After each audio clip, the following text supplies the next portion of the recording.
Brand new house and lot dito sa Antipolo. So single attached tong bahay. 108 yung lot area.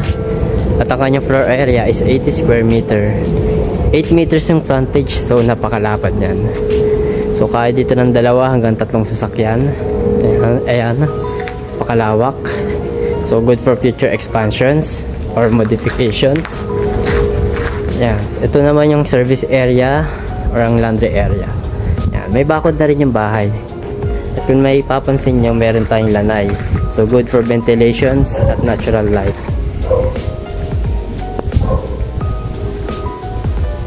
So pasukin natin yung bahay. Ito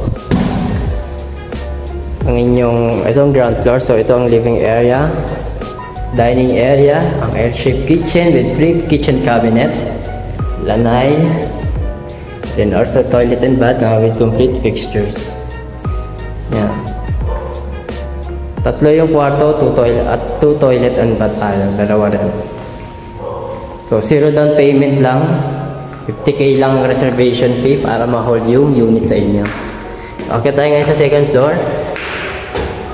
Yan. So ito is walang ilaw. So kung mapapansin nyo, ang liwanag. Kahit hindi nakabukas yung mga ilaw. So ito yung common toilet and bath for the 3 bedrooms. Here's the bedroom 1. Yan. Kita nyo yung view. Yan. Kagandahan din sa bahay na to, yung sa likod nito, kanan kaliwa, tsaka harap, wala pang nakatayong bahay. And then ito yung bedroom 2. And also the master's bedroom. Yan. So naka-drop ceiling yung master's bedroom natin. 2 na rin ang kanyang bintana. Yan. So 3 yung kwarto dito sa taas. And then may space pa dito kung ano po pwede ilagay.